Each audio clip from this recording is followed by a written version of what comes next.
It may seem weird for me to talk about the third entry of this franchise first, but it's not without reason. My familiarity with The Legend of Zelda and The Adventure of Link is lesser and not entirely pleasant. One day I may go back over them, as I do believe there is plenty to praise and critique, but future innovations have proven that it's not really worth replaying these entries. For one, there's not really a narrative to be found apart from the synopsis told to you at the very start. Without a story to tie the player over in case the gameplay suffers, the hope is that the opposite would take place. Engaging gameplay and game design to keep the player going throughout the game, beginning to end.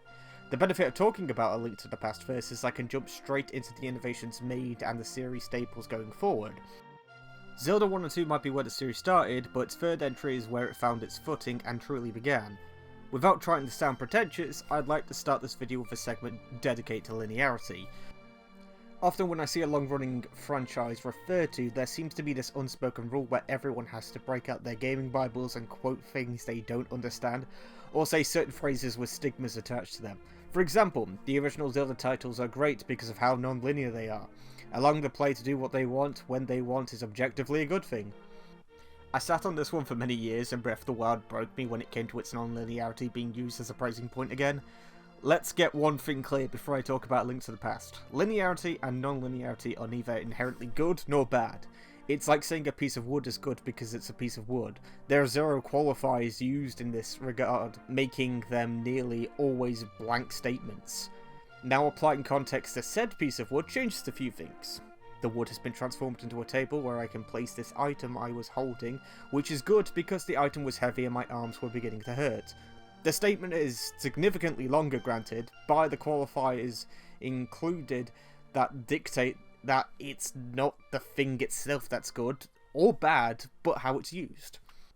Apply this to linearity, you might see where I'm coming from, and why the repeated statements about the franchise being so open is somehow a good thing without further explanation. That same logic also applies towards player freedom. It's all about execution. In regards to A Link to the Past, it strikes a peculiar ground when it comes to the topic of linearity. Link is awoken by a telepathic message from Princess Zelda. She pleads for his help as she's been trapped in her castle by the evil wizard, Aghanim. Successfully breaking into Hyrule Castle, Link encounters his dying uncle who gives him his sword and asks Link to save Zelda and take her to the sanctuary in order to hide her. Not long later, we do just that and are told by the priest of the sanctuary that Aghanim is planning on bringing back the ancient evil of Ganon, who's currently imprisoned in another world called the Sacred Realm, trying to steal the Triforce in this world. This causes Link to set forth to find a way to prevent Ganon's return and stop the evil wizard once and for all. The deeper details will be discussed later on, but for now I'd like to refer back to the initial topic to bring it home, and then we can move on from it. Hopefully. After doing the introduction, we are then let out into the Hyrule proper, but not as much as the previous entries. The reason behind this is the narrative of the game. The linearity of this title is tied in with the story itself in order to allow the narrative to happen in an intended order. With that being said, there are a number of side objectives and optional items the player can obtain depending on their overall progress. If the game was entirely non-linear from the get-go, the journey into the Sacred Realm would fall flat because of the lack of any build-up. The context to what you're doing and when you're doing it are equally as important as those actions individually. That's not to say that there aren't any drawbacks to this. The narrative becomes stronger as a result, but being told where to go and what to do can come across as patronising. Locking off areas due to the lack of relevant items can make the player feel railroaded, and ultimately the interactive element of a video game becomes lesser. I don't think it's entirely true to say that this is the case here though. It's true that you're told where to go in this game, but to say that the player is without options of their own would be telling a lie. Before entering the first major dungeon of the game, the player can seek out several helpful items for the quest ahead. Heart pieces, bombs, bottles, magic powder, and rupees. The player has put in the time and then has been rewarded for their efforts. The benefit of the game narrowing their destinations is that the player's confidence in Link's abilities and what they can do in this world grows. The developers can then naturally increase the skill required to complete certain events later on. If this was entirely open, like Breath of the Wild, the player's abilities have the chance of never being tested, and instead they'll be railroaded or through brute force will achieve things without ever having the satisfaction of there being a build-up to it. Fighting Ganon from the start of Breath of the Wild is only extrinsically engaging because the player can do it from the get-go. Doing the featured quests provided more context and makes the fight substantially more satisfying as a result. In A Link to the Past, Ganon is a threat that's talked about throughout, and you're guided as fearing him because of everything you've seen to the places you visited along the way. Yes, the same can be said in Breath of the Wild, but that anticipation is optional.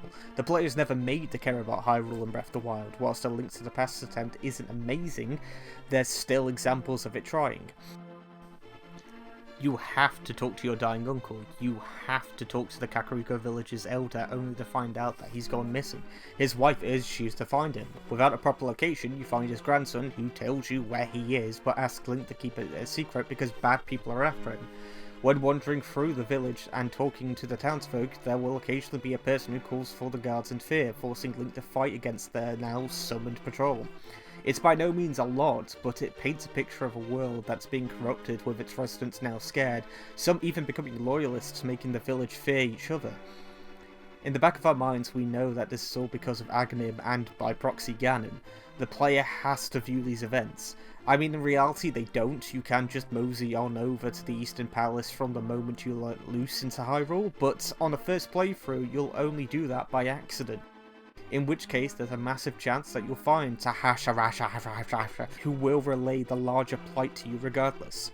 At some point the severity of A Link to the Past events are thrust upon you and Link. Without the more linear approach, that would be optional, meaning that the life and stakes of Hyrule would be as well. I don't consider this alternative to be a good thing, and it's why I can give this direction a pass. The attempt doesn't need to work either. It's the fact that it attempts at all is what's important. I'd much rather a game do something like this and its execution fell flat rather than the developer basically suggesting that they couldn't think of a reason for you to care about this world at all, or the alternative that they weren't bothered if the player wanted to see their reasons for it. This is why I can infinitely connect more to A Link to the Past world than I can with Breath of the Wild. Both have their own way to try and invest the player in their respective plights, but only one makes it important enough to ensure that the player understands it. In terms of whether or not it works, it's a little bit more complicated. I heard someone use the excuse that the SNES simply couldn't tell a complex story as more modern titles, which is ridiculous. Final Fantasy 4, 5 and 6 all released on the SNES, with 6 still being praised as one of the best narratives in a video game even today. Whilst I have no evidence to the contrary, if I had to hazard a guess, I'd say that A Link to the Past isn't trying to be all that deep with its narrative, or world building. It does a tad more than most titles of its generation to its credit, and I would even say that it does more than people give it credit for. Let's be clear, world building can occur in more than just text boxes and dialogue on screen. Seeing your uncle on the floor before talking to him already sets a form of worry in your mind because of the visual implications. Being pointed out to the guards in Kakariko Village has all of the residents immediately hide indoors, showcasing that even they fear Hyrule's supposed security. The unnatural fog of the Lost Wood indicates there is something magical nearby causing this effect, and it doesn't necessarily want to be found. These are all implications, but there's merit to each of them given accompanying information we learn about Hyrule and its past along the way. The tale of Link's adventure to take on an evil wizard and his master isn't one he's constantly being praised or hounded for his achievements, but I do believe that this iteration of Hyrule is alive in all the ways that matters. Not enough to stick out when compared to later entries or even other games at the time of its release, but enough to keep it lodged somewhere in your mind upon a single playthrough. We're 10 minutes in, and yeah, that's what I called getting this point out of the way. Sit tight, folks, it's going to be a fun one. Being an SNES game, Link can only move in the traditional 8 directions, although he faces 4 of those. At first I found this jarring, but I found this to be the optimal way of animating the character due to the tools and weapons at Link's disposal. Pressing the A button will cause Link to swing his sword, a swing that covers half your overall directions. More specifically, everywhere Link can visibly see. With the sword attack being your weakest defense, it makes sense for it to cover the most area around Link. This does mean that the player can essentially spam their way through most things, however they'll have an extremely tedious playthrough doing so. This is why projectiles deal more damage but can be aimed in one of 4 directions, and can only cover one of them. The trade-off is more power, but it's easier to miss a shot. The sword can cover all directions with a charged attack, but that's the key word, charged. At the cost of covering all of your surroundings, you have to hold the A button down for a moment. Let go too early and Link will only do the basic attack. Getting carried away with this attack can also damage the player's positioning because the shield Link carries with him can only be used in the direction he's facing whilst taking no other action. This means that choosing to attack your opponent can leave you open for damage as well. Speaking of positioning, it doesn't stop with the player, as enemies with shields, such as the guards you see at the start of the game, can only be attacked when aiming at them, but away from their shield. Another common criticism I've heard surrounding this game is that the combat isn't that complex. Already we've proven that there's layers to the choices you have to make when encountering any combat scenario. You're constantly having to pay attention to what would be the most efficient thing to do against which enemy, along with how the enemy and Link are positioned. The very act of moving can cause Link to gain the advantage, but it can also give his opponent the upper hand if you're not paying attention as well. I'd like to bet that most people parried some of the earlier guards by accident, and I'd also like to bet that this was intentional. You can push enemies back by attacking their weapons, giving you a chance to reposition yourself or move on from the fight. It only works on humanoid enemies with swords and spears, and whilst I feel like that's a missed opportunity for the other enemies, guards are plentiful, so the challenge is always there. Then you have the projectile enemies, which can only be blocked depending on the type of projectile heading towards. For example, an arrow can be guarded against, but a laser will rip through Link's defense and can only be escaped or hidden from if the option is available. Once again, these things happen naturally enough that most players probably won't even bat an eye at what just happened. The best part is that the player will utilise these mechanics whether they're conscious of it or not, and if they are, it can lead to a level of satisfaction in combat that other action RPGs at the time wished they had. The Igors are another great example of this in motion. They're statues that only activate and attack the player when they're close enough. Whilst the player can just swing away when this happens, the bow is far more effective than a sword. However, the second it takes for Link to get the bow ready is a second the Igor has to get to you first. Furthermore, like the guards with shields, you have to aim for the Igor's eye, otherwise you'll hit its armour. Once again, this is pushing the player to pay attention and become more proficient at using the equipment they have. The first act of the game isn't too dissimilar to that of future entries. 3 dungeons leading up to a midpoint where a narrative twist occurs, unlocking the remaining dungeons afterwards.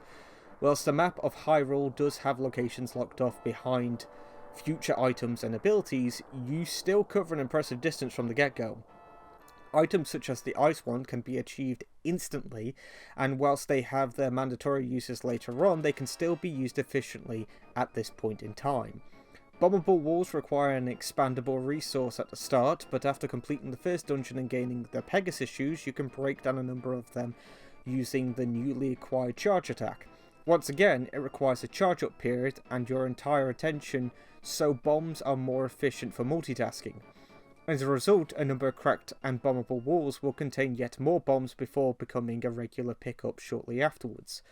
After the second dungeon, you can go to Zora's domain and buy the flippers, which allow for you to find a secret cave under a waterfall. Once there, you can spend the rupees you've been collecting to expand your bomb inventory. The same logic applies for the boomerang, as it can only reach a certain distance, requiring the player to move in to use it. Arrows, on the other hand, can cover the entire screen, making them also more efficient, but they are still an expendable resource. Through the same series of events, you can go to the same cave mentioned earlier and expand your inventory for them there. The logic is never, what can I do from the get-go, but rather, what can I accomplish with the tools I currently have. You're taught to use the charge attack to knock into pillars and find items you couldn't get otherwise, so now you can attempt to use it in the overworld to find a number of secrets. Even outside of combat, the player is taught to pay attention to their environment in order to benefit the most. There is a minute amount of hand-holding to achieve this, but that experimental aspect outside of mandatory environments never goes away. When you break past that midpoint and Hyrule truly opens up, along with the Dark World, you feel significantly more confident in finding its secrets as a result. In many ways, this is the natural progression of the series, going from truly open with a myriad of optional supplies and lack of awareness with what's important for what, to a more accessible approach where the player is taught the fundamentals before being let off the hook with the newer items and mechanics. Talking about the dungeons in a bit more depth, They are the letdown of this title. You're still learning through the newer enemies and their abilities, but the path through is nearly always blindingly obvious or easy to brute force. I died mostly because I was so carefree going into these sections that I wasn't paying attention. Regardless, enemies are all thematically relevant and are placed in challenging formations enough of the time for the player not to completely go into a trance when wandering through these places. For now, I'll say that the first 3 dungeons get a minor pass from me, if only because they can be excused as setting the concepts up for the second half, where the game can get significantly more complicated if it wanted to. The issue is that this never happens. From the beginning to end, each dungeon is a breezy affair that requires little thought. Keeping in mind that this is the first major Zelda title to introduce all of the staples future entries would have, I don't think that the lack of challenging dungeon design is a flaw inherently. It's more to do with the lack of engagement when in a dungeon. The same can be applied to the boss fights, which require very little strategy. It's not a complete lack of strategy, but there is very little in the way of what's effective and what's convenient. The second boss, for instance, can be brute force with a sword, taken out quicker with well-timed shots with a bow, or even by using the ice wand you've obtained earlier on. Movements are decently telegraphed, with little to say in the way of just don't let their attacks touch you. I could go deeper, but the game doesn't, largely because each fight takes place within a tightly contained room, with most bosses just zigzagging about the place or firing projectiles that do the same. It's a leap up from the previous entries, and honestly, that's all it has to be. At the time of A Link to the Past, there was no Ocarina of Time to compare it to. With that being said, critiquing something like this should be done in a more forward motion, if that makes sense. Talking about this objectively is more important, but so is understanding why certain choices were made here. In many respects, the simple design of this is probably what encouraged future entries to improve specific sections. A decent baseline has to be had before anything can be built off of it, and I believe A Link to the Past more than delivers in this regard. It's definitely simpler than future entries, but a cave painting is simple when compared to the Mona Lisa. The bar has shifted significantly, and it would be ignorant of me not to acknowledge this.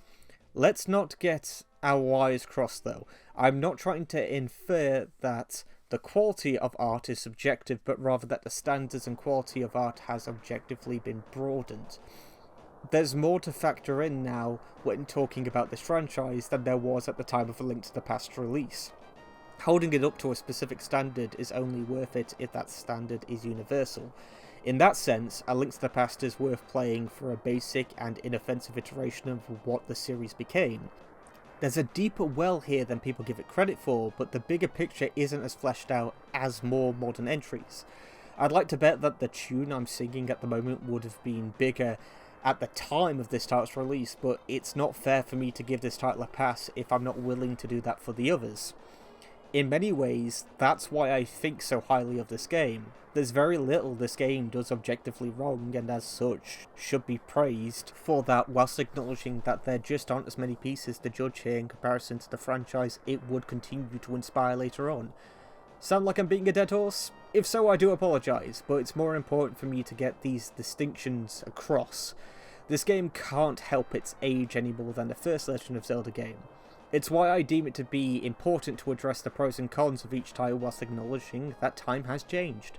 Hell, technically this formula, and Tale in particular, was reused in Ocarina of Time, The Seasons Duology, Twilight Princess, and A Link Between Worlds. Slight variations within each, but the base narrative formula and gameplay structure has been repeated around 5 times after A Link to the Past, 6 if you include it. This is a style of Zelda that's being refined with each entry, although I'm not sure if that's the case anymore. Regardless if A Link Between Worlds is the finalised bar set for this formula in particular, we have plenty to get on with in terms of seeing how far it's come, and whether or not the early days were truly the best. With all of that out of the way, how does the remainder of the game hold up? Narratively, it remains simple, but not without its own twists and turns. We know early on that the magic within the Master Sword is Aghanim's weakness, an iconic weapon that appears in every mainline Zelda title, with a few exceptions here and there. Getting all 3 pendants through Hyrule will allow Link to obtain it. Once they're collected and the Master Sword is found, Link returns to Zelda only to find the priest from earlier is dead and Aghanim kidnapping the princess and taking her to the Dark World. Link later tags along only to be cursed and turned into a rabbit. Not long afterwards, he breaks the curse and travels to rescue the 7 sages that have been trapped within this realm as well. Completing each dungeon along the way leads Link to Aghanim, where Link defeats him before Ganon is summoned. He retreats to the Pyramid of Power, the Dark World's version of Hyrule Castle, and Link pursues him. The two engage in a fight where Link becomes victorious. After obtaining the Triforce, Link uses it to wish those killed by Ganon's hunt for power to be restored, including the King of Hyrule, the priests, and his uncle. The game ends with Link placing the Master Sword back in the Lost Woods as he goes off to live a normal life once more. Honestly, the latter bit just makes me feel warm inside, which I know is subjective. Most iterations of Link don't really get a rest after the main game and continue in some way as Hyrule's protector, or in Majora's Mask's case, Link is just sort of lost the time at this point. Seeing one get let off the hook is heartwarming for me. In many ways, it acts as the definitive Legend of Zelda title as a result. There's very little to criticise, it nails the finer detail, some that most people still haven't noticed or discussed. The narrative, like its gameplay, isn't deep, but it hits all of the beats in motivating the player somewhat to get the job done. The final scene acts as a satisfying conclusion to everything that came before, and that's honestly all it needed to do. If there was ever a point to lay on some criticism, I'd imagine it would be here. Most of my complaints can be boiled down to minor gripes when viewed with the praise I've given this title. Sometimes enemy positioning can be awkward, forcing the player to readjust and simply hope for the best, by which point the enemy will have already moved. Rupees become irrelevant by the time you reach the Dark World because of how plentiful they've become. Several heart pieces are locked behind pure luck, with the chest and digging minigames being just that, luck. The placement of the heart pieces are randomised, leading to it being possible that the player gets it on their first try or on their 100th. It's entirely doable, but it just depends on how much time you're willing to place on something that can go on for as long as these two games do. There's no point in replying with, "I got it first try, so I don't see what the problem is," because that is the problem. Getting that heart piece didn't require skill, just the ability to withstand tedium if luck wasn't in your favour. The medallions are a little too obscure for my liking as well. Considering that 2 of these are required for progression, I'd expect a heavier nudge than the game gives. I could also layer on the linearity versus non-linearity debate some more by mentioning that past the midway point, you cannot travel to any other dungeon you like. That's a myth created by those that haven't touched the game or who can barely remember it. Key items are needed in order to proceed through dungeons, even towards the end of the game. The magic hammer, hookshot, fire and ice rods are all required in order to unlock or proceed with several dungeons. Considering how each dungeon contains a key item that will allow you to proceed with another dungeon, there is a set path. That doesn't stop the player from trying, but they will fail without these items. We'll explore the various fallacies of the series when going forward, because to be quite frank, it borders on the ridiculous at times. Having a misconception or misremembering something about a title is one thing, basing your entire critique or praise on them is something drastically different. It's lying to the viewer in order to sell a popular belief because that's easier to do than some basic research surrounding these games. Rule of thumb, the answer is always more complicated. The second you're allowed free reign on the Dark World, you're still confined to what items will allow you to do what. You can try certain dungeons out of order. This I'm not denying. However, I would be lying if I said that it's as free as I've heard some claim it to be. In order to get to the Eastern Palace, you need to complete the opening section of the game. From there, you gain the Pegasus Shoes to get the Book of Medora, so you can read the tomb that will enable you to enter the Desert Palace. Within the Desert Palace, you gain the Power Gloves that allow you to remove a boulder so you can enter the Tower of Hera. Through here, you earn the Moon Pearl, which allows you to roam the Dark World without being cursed. With all 3 pendants, you're told to get the Master Sword, which allows you to enter Hyrule Castle Tower. Once this is done, you can enter the Dark World, and from there you can head to the Dark Palace, where you'll unlock the Magic Hammer. Using the Magic Hammer, you can continue to the Swamp Palace, by removing some stakes in your way. Within the Swamp Palace, you obtain the Hookshot, which is required for a later dungeon. Skull Woods is the first dungeon that you can truly tackle whenever you'd like once it becomes available. That being said, a puzzle in the Gargoyle's domain becomes impossible without the fire rod obtained in Skull Woods. Within the Gargoyle's domain, you gain the Titan's Mitt, which allows you to tackle the Ice Palace. Misery Mire requires the player to find the Ether Medallion and have the Titan's Mitt as well, meaning they can tackle this dungeon after Gargoyle's domain as well. Most items are required for the Turtle Rock dungeon, including the Quake Medallion, although it can be completed after the Gargoyle's domain as well. There are plenty of points where the player has a choice of what to do, but the paths converge often. It's only once you've completed Gargoyle's domain when you can attempt the remaining 3 dungeons in any order you can, with a choice between the Dark Palace or the Skull Woods prior. It's less about the game breaking things up so the player can truly wander off, and it's more about creating a choice here and there. Everything up to Hyrule Castle Tower needs to be completed in a strict order, but you can choose one of the next 2 dungeons for yourself.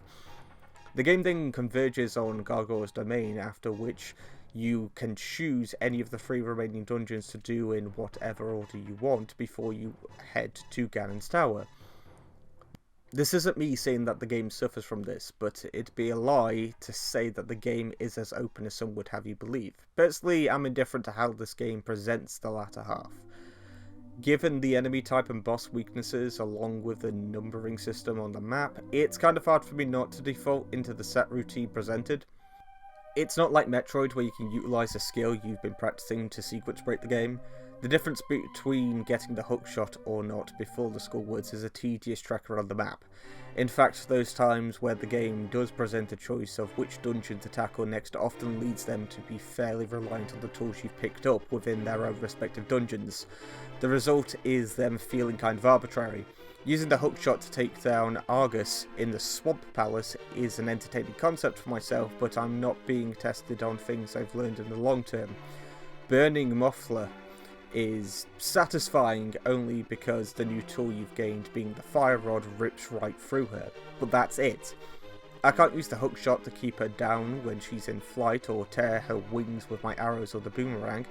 These dungeons might as well be a chest with the required item if it wasn't for how uniquely their dungeons designed because of the focus of the new gear. It's player freedom sacrificed for a more focused design. At the end of the day, this game shows both sides of this coin adequately, even if it dances a very long line that's very sharp as well. Final verdict then. By all means, A Link to the Past is a safe game. It's easy to parrot the words of the masses and say that it broke boundaries, or that the later titles improved upon this title greatly.